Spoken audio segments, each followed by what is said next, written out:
Untuk membuat hidup lebih baik, kuncinya ada pada kepribadian, komunitas, dan pilihan hidup kita sendiri. Jangan membandingkan hidup kita dengan orang lain, karena kita tidak pernah tahu apa yang telah mereka lalui dan rasakan. Jangan berpikir negatif akan hal-hal yang berada di luar kendali kita, melainkan salurkan energi menuju kehidupan yang kita jalani saat ini secara positif. Lupakan masa lalu yang kurang baik. Jangan mengungkit kesalahan saudara, pasangan, dan teman kita pada masa lalu. Hal itu akan merusak kebahagiaan kita saat ini. Hidup terlalu singkat untuk membenci siapapun. Jangan pernah membenci. Berdamailah dengan masa lalu kita, agar hal tersebut tidak mengganggu masa kini kita. Tidak ada seorang pun yang bertanggung jawab atas kebahagiaan kita kecuali diri kita sendiri. Pekerjaan tidak akan menjaga pada saat kita sakit, tetapi keluarga dan teman kita tetaplah berhubungan baik dengan mereka. Jadikan Tuhan sebagai yang pertama dalam setiap pikiran, perkataan, dan perbuatan kita. Tuhan menyembuhkan segala sesuatu. Lakukan yang benar. Jika yang terbaik belumlah tiba, nikmatilah apa yang ada. Sebaik atau seburuk apapun sebuah situasi, hal tersebut akan berubah.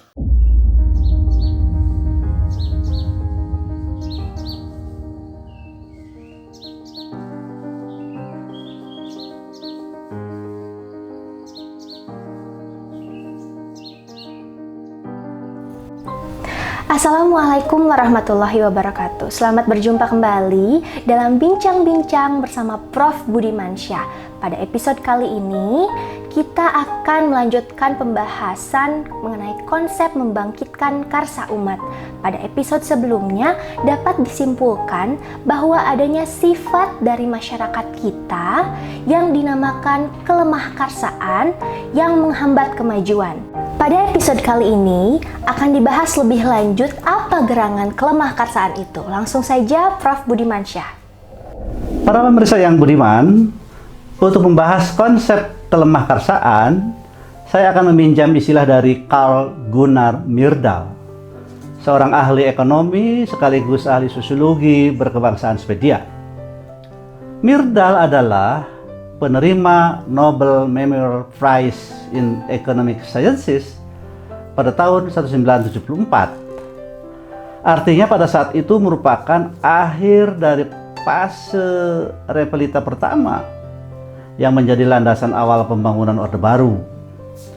Myrdal memperkenalkan istilah soft culture yang dapat disepadankan dengan kelemah karsaan. Jadi apa yang dimaksud dengan kelemah karsaan itu, Prof? Lemah karsa itu bukan malas, akan tetapi lunak. Orang-orang kita bekerja giat, banting tulang untuk mencari nafkah dalam rangka menyambung hidup dari hari ke hari, dari bulan ke bulan, dan dari tahun ke tahun. Namun, di dalam kegiatannya itu ada terselip sifat-sifat lunak itu. Adakah ciri-cirinya dari kelemah karsaan itu yang bersemayam pada budaya kita, Prof? Menarik untuk menyimak pandangan Profesor Herman Suwardi untuk melihat ciri-ciri itu. Beliau menggambarkan fenomena kelemah karsaan itu dengan ciri-ciri sebagai berikut. Yang pertama, tidak ada orientasi ke depan. Bagaimana masa depannya tidak terlalu dihiraukan. Mereka merasa puas bila hari ini hidupnya cukup. Bila ada sedikit tambahan penghasilan, diboroskan saja. Bukan disimpan untuk hari esok. Segala-galanya dikatakan bagaimana besok. Bukan sebaliknya, besok bagaimana. Bila dikatakan dalam bahasa Inggris, tomorrow is just another day. Bukan sebaliknya, tomorrow is too late. Dalam melakukan tugas, tidak merasa perlu untuk bergegas, berjalan gontai seperti macan kelaparan, hidup tanpa perhitungan atau boros merupakan sifat yang lazim. Sifat mengencangkan ikat pinggang hampir tidak ada. Itu ciri yang pertama. Wow, sangat menarik, Prof. Silahkan sampaikan ciri-ciri yang lainnya, Prof. Budimansyah. Ciri yang kedua adalah tidak adanya growth filosofi. Tidak punya keyakinan bahwa hari esok dapat dibuat lebih cerah dari hari ini atau hari kemarin. Hidup terombang-ambing, tidak memaksa diri agar memperoleh kemajuan. Pertumbuhan atau growth tidak terlalu dipentingkan, bukan prioritas utama. Ciri yang ketiga adalah cepat menyerah atau give up. Tidak memiliki semangat yang cukup besar untuk menghadapi keadaan-keadaan yang berat. Ia lantas menyerah. Sifat keempat adalah berpaling ke akhirat atau retreatism. Mementingkan keakhiratan dibandingkan dengan dunia yang sedang dijalani sekarang adalah lebih baik. Karena itu bila sekarang miskin, Tuhan akan memberikan kekayaan nanti di akhirat. Ciri yang kelima adalah lamban atau inertia. Respons terhadap permintaan lamban. Bila permintaan itu meningkat, produksi tidak serta-merta naik. Karena meningkatkan produksi tidak merupakan prioritas utama. Itulah ciri-ciri kelemahkarsaan masyarakat kita berdasarkan penyelidikan dari Profesor Herman Suwardi.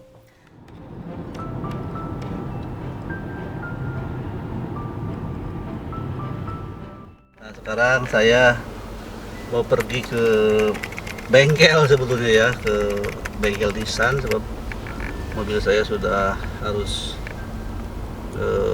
periksa rutin ya, servis rutin 6 bulan sekali ini.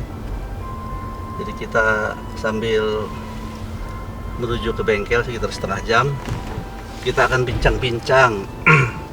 Tadi ada pertanyaan-pertanyaan, misalnya bagaimana di era pandemi ini kita menginginkan normal baru gitu ya, ada adaptasi kebiasaan baru, terutama dalam pendidikan anak-anak kita gimana, para siswa, para mahasiswa.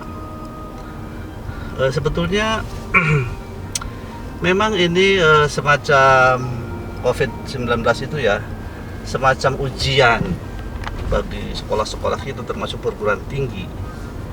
Sebab sebetulnya sebelum COVID-19 menerpa kita, Indonesia termasuk seluruh dunia, itu memang sudah muncul ya dalam pembicaraan-pembicaraan di Indonesia, terutama setelah Mas Menteri Pendidikan dan Kebudayaan menyampaikan program-program Merdeka Belajar, Kampus Merdeka begitu. Itu seperti semacam menyiapkan itu ya, semacam menyiapkan infrastruktur untuk belajar tanpa kehadiran guru begitu sebetulnya. Sebab kan sekarang zamannya eranya itu era perkembangan revolusi industri 4.0, itu diantaranya adalah apa yang disebut Internet of Things, internet untuk segala.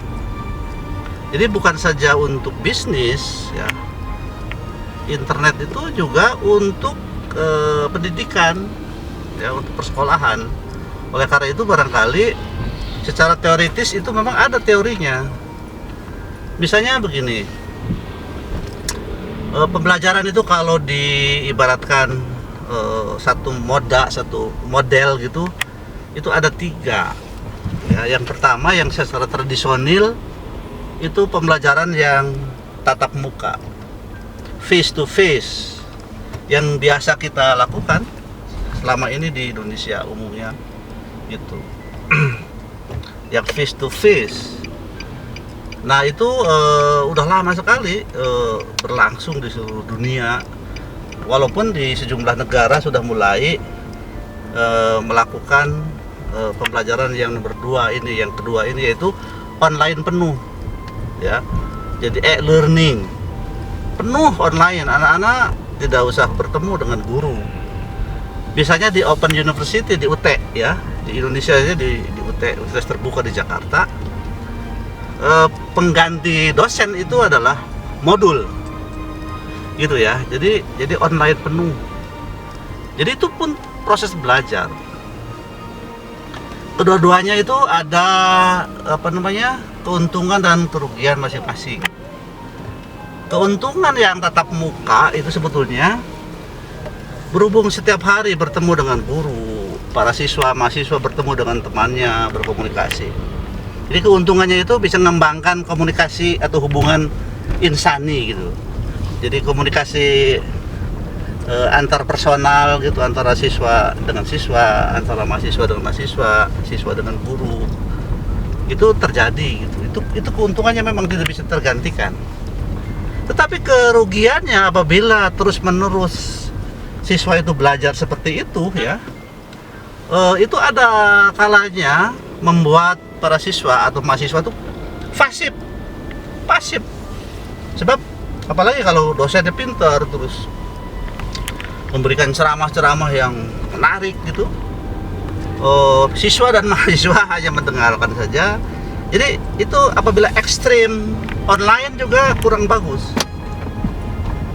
Oleh karena itu sekarang tuh ada moda baru, tren terbaru, yaitu blended learning. Di blend ya, semacam di mixer gitu ya, dicampur gitu ya, antara pembelajaran tatap muka dengan pembelajaran online.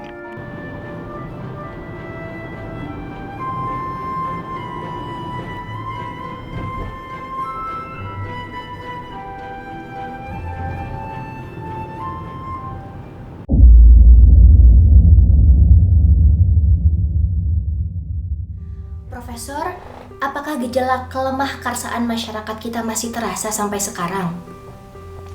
Gejala melemahnya masyarakat kita sejak pertengahan abad ke-17 masih terasa sampai sekarang. Benar, bangsa Indonesia sudah sembuh dari mentalitas kesantaiannya sejak revolusi fisik merebut kemerdekaan tahun 1945. Namun hal itu baru bisa membangkitkan mentalitas perjuangan di bidang politik. Di bidang ekonomi, mentalitas kuat itu belum menjelma. Selama kurun waktu 25 tahun pembangunan jangka panjang pertama pada masa Orde Baru telah banyak yang dicapai dalam bidang pembangunan ekonomi. Namun masalah yang fundamental ialah mentalitas santai masih belum sama sekali hilang. Dapatkah Prof. Budimansyah memberikan contoh-contohnya? Ya, mari kita lihat dari dua kalangan yang berbeda ya. Baik dari kalangan ekonomi rakyat maupun dari kalangan ekonomi elit. Mereka sama-sama memperlihatkan gejala kelemah karsaan walaupun dengan perangai yang berbeda. Apa maksud Profesor mempunyai perangai yang berbeda itu? Ya, mereka itu tampil dengan perangai yang berbeda, akan tetapi pada hakikatnya sama-sama memperlihatkan gejala kelemah karsaan. Perangai para pelaku ekonomi rakyat ibarat mobil kurang tenaga. Secara turun-temurun, skala ekonomi rakyat tidak bertambah karena tidak suka menabung untuk investasi, kurang ulet bila menghadapi masalah, maka cepat menyerah, suka berpaling ke akhirat atau retreatism, dan tidak menganggap penting dunia yang sekarang sedang dijalani, serta memperlihatkan gejala inertia atau lamban. Adakah bukti-bukti empiriknya, Profesor? Sudah sejak tahun 1972, Profesor Herman Suardi menunjukkan bahwa di kalangan petani selaku pelaku ekonomi rakyat, hanya sepertiga dari mereka yang memiliki dorongan keberhasilan atau NA, need for achievement. Sedangkan 2/3 dari mereka menunjukkan kesantaian, retreatism, takut risiko, dan sebagainya. Ia tidak mendapatkan terjadinya penularan NA dari lapisan atas ke lapisan bawah, hanya ada penularan teknologi saja. Demikian pula Abdul Ajid dengan perekayasaan yang berbentuk kelompok tani harapan hanya dapat menunjukkan peningkatan produktivitas, tetapi tidak berhasil menunjukkan penularan NA dari lapisan atas ke lapisan bawah, meskipun perekayasaan itu berjalan sangat kuat. Sama halnya dengan Rusidi yang mendapati bahwa keinsafan lapisan bawah akan perenggutan relatif atau relative deprivation tidak melecut mereka untuk meningkatkan produktivitas kerjanya, meskipun lapisan bawah bisa mengadopsi teknologi sebagaimana diadopsi oleh lapisan atas. Itu beberapa bukti empirik betapa para pelaku ekonomi rakyat, terutama petani, masih memperlihatkan gejala kelemah karsaan itu.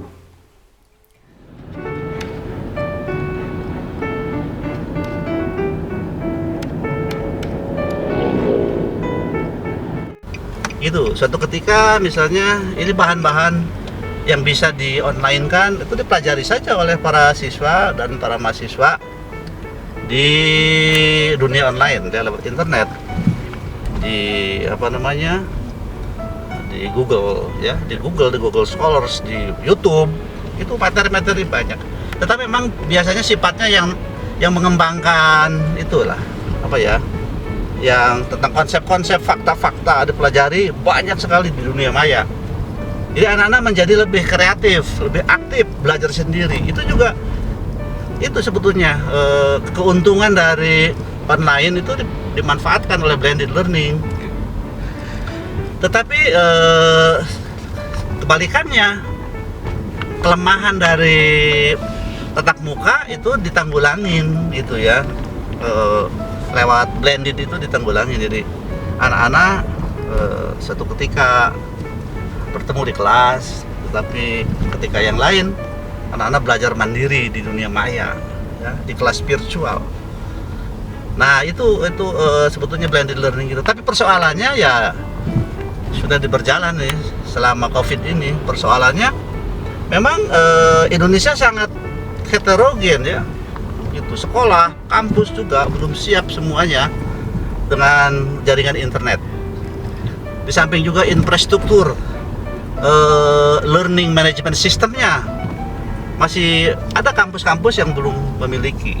Oleh karena itu barangkali itulah sebabnya kesulitan untuk mengisi pendidikan di era COVID sekarang tuh itu. Jadi bagaimana pemerintah sebetulnya sekarang ataupun swasta bisa mensupport sekolah-sekolah perguruan tinggi yang belum memiliki infrastruktur internet yang bagus dan juga infrastruktur LMS yang bagus ya, learning management system. Itu sebetulnya.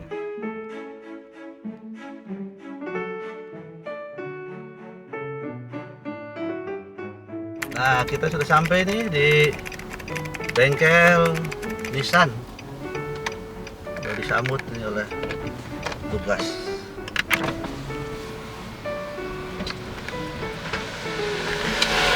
Oke Pak.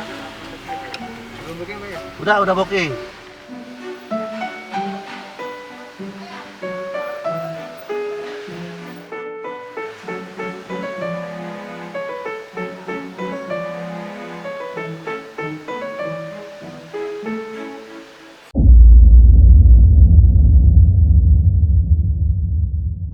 Apakah ada hasil kajian lain yang dapat menambah bukti empirik tentang kelemah karsaan di kalangan pelaku ekonomi rakyat yang bukan petani, Prof?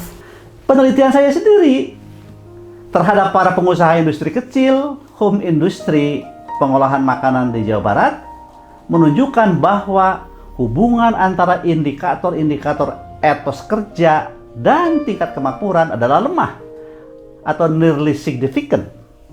Sehubungan dengan banyaknya faktor di luar etos kerja yang lebih menentukan tingkat kemakmuran yang dicapai.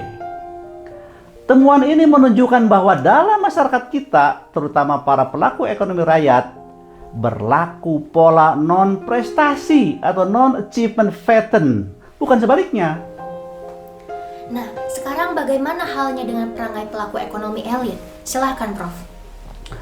Para pelaku ekonomi elit pun menunjukkan berbagai kelemahan.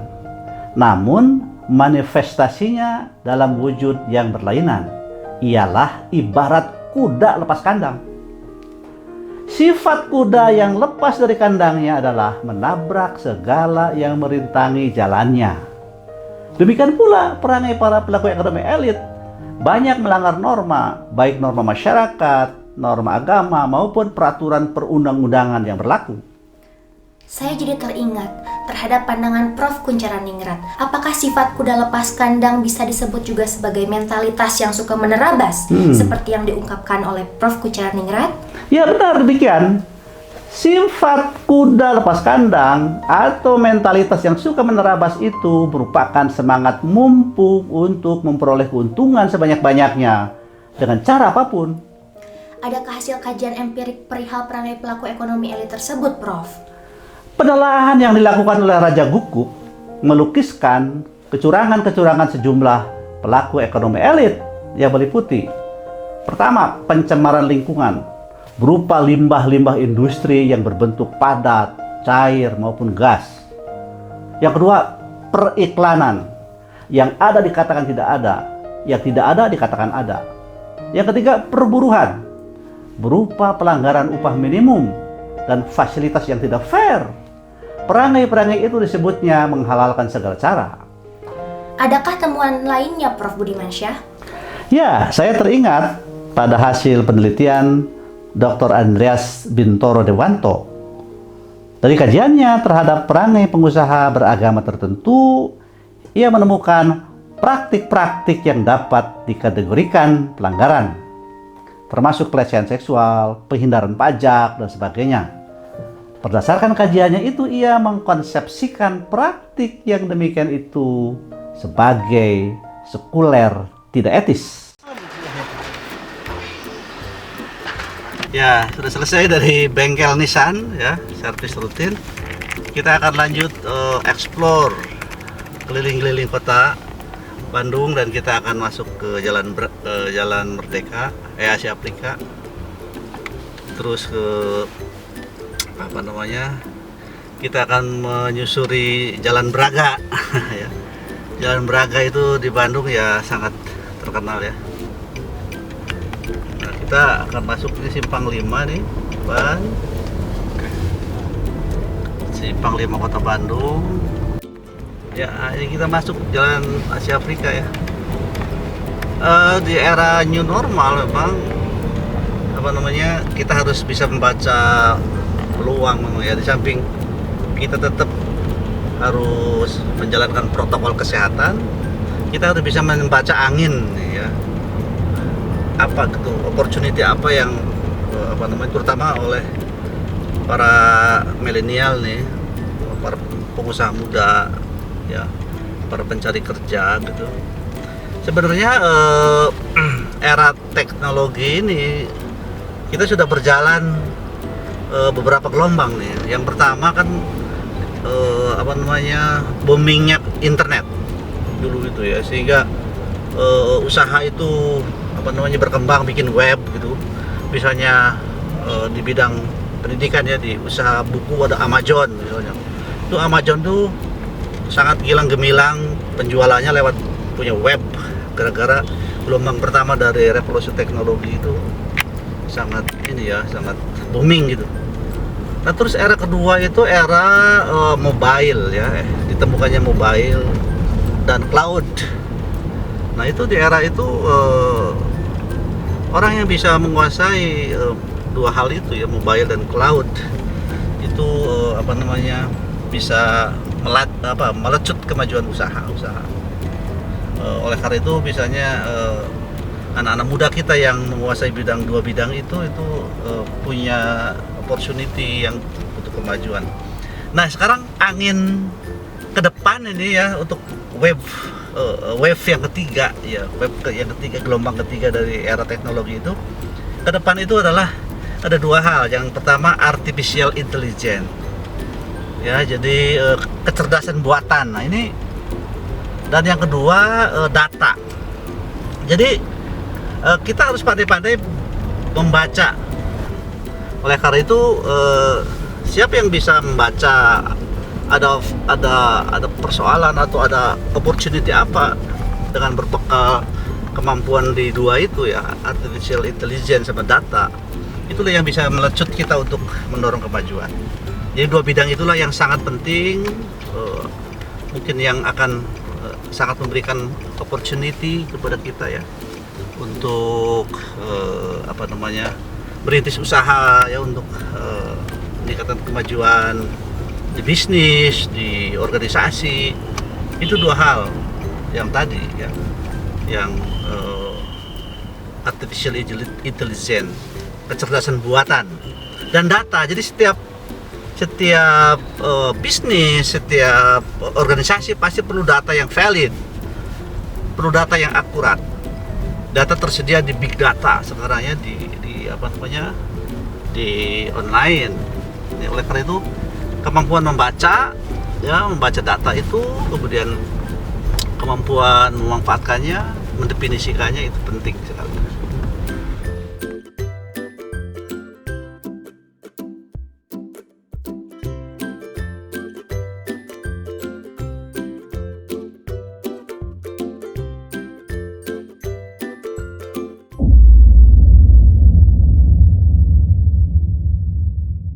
Dari uraian tadi, kesimpulan apa yang dapat dirumuskan, Prof?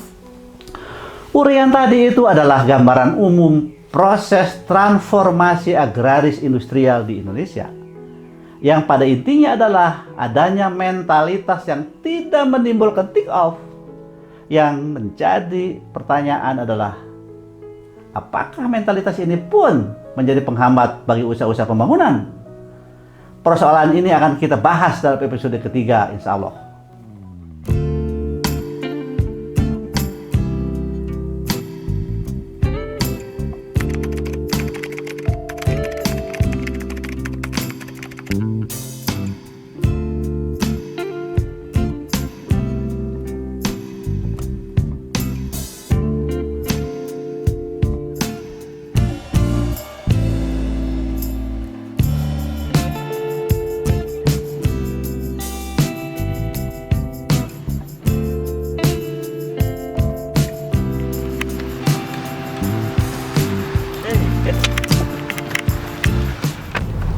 Kita melanjutkan perjalanan pulang ya. Setelah keliling-keliling setengah hari ini di kota Bandung, kita pulang. Tapi nanti sambil bincang-bincang yang ringan-ringan.